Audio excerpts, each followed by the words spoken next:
Jadi saya pernah merasakan betul ya bagaimana tidak enaknya ditipu, ditelantarkan di Batam, terus kemudian pulang sendiri dan mau pulang juga malu karena waktu itu biaya untuk proses tersebut dari menggadaikan sawah.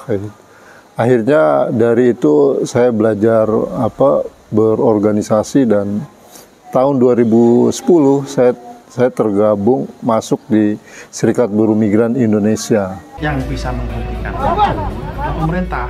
Kita mengutuk perlakuan yang tidak manusiawi yang dialami para ABK kita.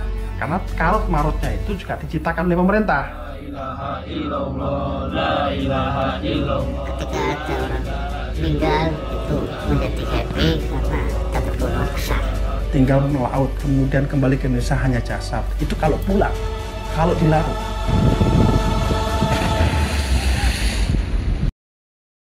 Saya bayangkan ketika kita berkuasa di Partai Buruh, 1 tahun kelar. Wah, itu yang membuat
Jangan lupa like, share, komen, subscribe, dan bunyikan tombol loncengnya.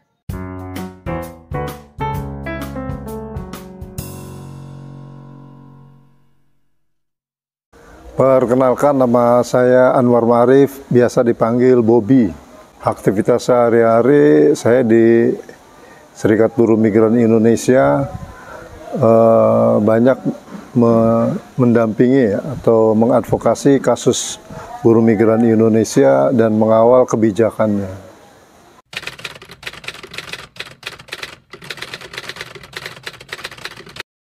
Ya, awal mulanya dulu saya pernah menjadi calon buruh migran, tapi kemudian gagal. Jadi saya pernah merasakan betul ya bagaimana tidak enaknya ditipu, ditelantarkan di Batam, terus kemudian pulang sendiri dan mau pulang juga malu karena waktu itu biaya untuk proses tersebut dari menggadaikan sawah. Akhirnya dari itu saya belajar berorganisasi dan tahun 2010 saya tergabung masuk di Serikat Buruh Migran Indonesia.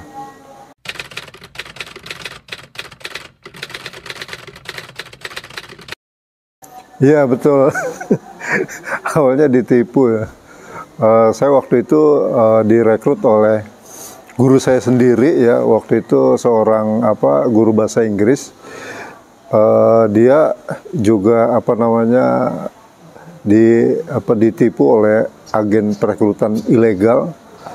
Jadi guru saya juga merasa ditipu juga ya.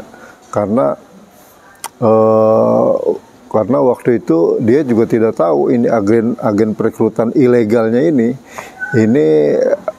benar-benar resmi atau tidak kayak gitu ya. Sehingga saya dan 6 orang teman lainnya itu menjadi korban semua tuh. Rata-rata waktu itu ya tahun 99 itu biayanya 5 jutaan tuh. Jadi cukup besar ya pada waktu itu ya.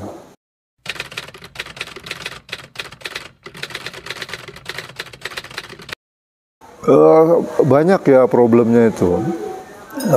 Antara lain misalnya layanan yang besarnya dulu ya. Yang besar dulu saat ini berdasarkan data dari Kementerian Luar Negeri, berdasarkan statementnya Direktur Perlindungan WNI dan BHI Pak Judan Nugraha di film Undocumented yang diproduksi oleh Watchdog dan SBMI mengatakan bahwa ada 9 juta buruh migran Indonesia yang bekerja di luar negeri. Yang terdata itu tidak lebih dari 3 juta. Jadi 6 juta ini tidak terdata. Bagaimana pemerintah bisa melindungi jika ada 6 juta yang tidak bisa tidak terdata dan tidak bisa dilindungi oleh pemerintah kayak gitu. Karena keberadaannya kan tidak bisa dideteksi kalau tidak ada data dari pemerintah ya. Nah, dari situasi penempatan yang unprosedur yang lebih banyak itu mengakibatkan para buruh migran Indonesia masuk ke dalam situasi tindak pidana perdagangan orang atau trafficking in person. Nah, di trafficking in person ini berdasarkan data yang kami miliki ya, itu mereka kebanyakan mengalami hampir rata-rata ya 6-7 indikator kerja paksa ILO. Misalnya mereka diisolasi, tidak bisa komunikasi dengan keluarga, tidak bisa pulang, ada yang sampai 17 tahun gitu. Kemudian juga gaji tidak dibayar atau pencurian upah ya, atau gajinya sebagian tidak dibayar atau ditangguhkan ketika cuti. Kemudian ada penyiksaan, bahkan sampai banyak yang meninggal dunia kayak gitu. Nah, data dari Pak Beni Ramdhani itu hampir 4.000 ya. 4.000 buruh migran selama kepemimpinannya dia, itu ribuan buruh migran Indonesia meninggal dunia di luar negeri. Dan saat ini yang ramai disorot oleh dunia internasional itu ada 2 ya. Jadi sektor PRT dan sektor awak kapal perikanan atau ABK. Nah, yang ABK ini tahun lalu selama hampir 2 tahun Serikat Buruh Migran Indonesia itu membuat film dokumenter bernama Before You Eat. Itu bareng dengan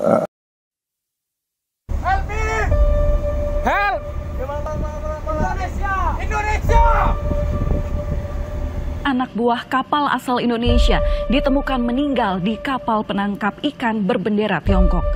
Dari pertama memang ini kayak perdagangan manusia nih, penggelapan ABK. Sekarang kantornya nggak ada, mau nunggunya gimana? Pelayaran penderitaan. Pelayaran ngenes. 1 ton mancing bongkar itu 1 ton saya dihargai Setara Rp2.000. Wow. Amazing.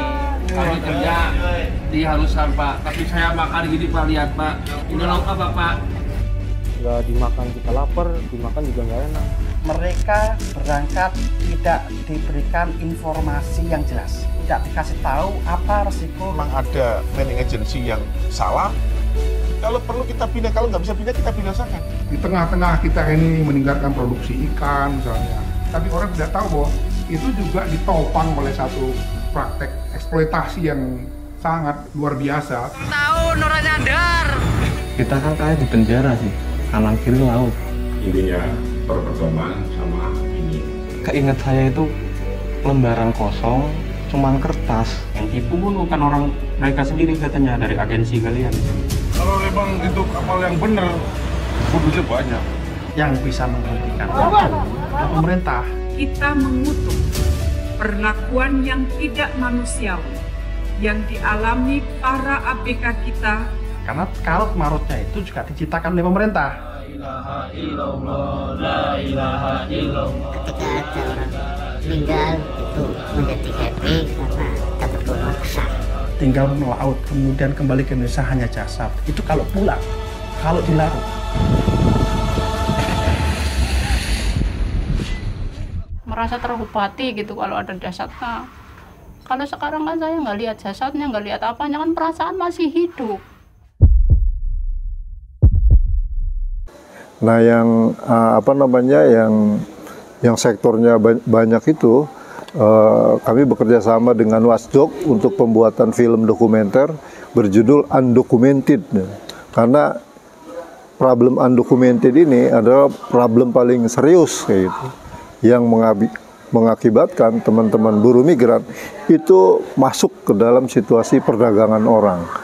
Perdagangan orang itu istilah baru ya di dunia modern. Kalau istilah yang sudah dikenal oleh masyarakat selama ini yaitu perbudakan kayak itu. Jadi jangan anggap bahwa perbudakan saat ini nggak ada. Itu masih tumbuh besar seiring dengan adanya bisnis-bisnis yang paling ramai di masyarakat. Salah satunya bisnis penempatan buruh migran Indonesia ke luar negeri.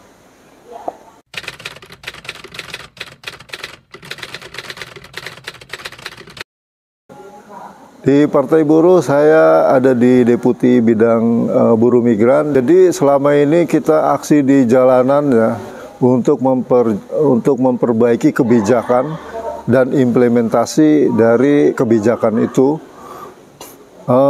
Banyak pengalaman kami misalnya di dalam mengawal revisi Undang-Undang 39 tahun 2004 menjadi Undang-Undang 18 tahun 2017, itu prosesnya tuh sangat lama ya.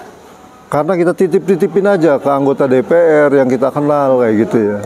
Sementara anggota DPR ini dia juga dikontrol oleh misalnya ketua fraksinya, dikontrol oleh ketua komisinya kayak gitu ya. Sehingga proses pembuatan kebijakan yang baru ini sangat lama. Jadi saya pikir daripada kita bermain di luar, lebih baik kita ada di dalam sehingga kita lebih cepat di dalam memperbarui undang-undang atau kebijakan yang selama ini pasti tidak berpihak kepada buruh migran, kepada pekerja migran, terutama di sektor itu ya, PRT dan awak kapal. Jadi revisi itu dari tahun 2010 sampai 2017, 7 tahun tuh prosesnya. Saya bayangkan ketika kita berkuasa di Partai Buruh, 1 tahun kelar. Wah, itu yang membuat karena ini kan semuanya bergantung pada pembuat kebijakan. Kalau pembuat kebijakannya pro terhadap buruh, saya yakin undang-undang yang pro kepada buruh itu pasti akan diterbitkan dengan cepat kayak gitu. Yang warna oranye Partai Buruh, warna oranye Partai Buruh. Partainya kelas pekerja, partainya kelas pekerja.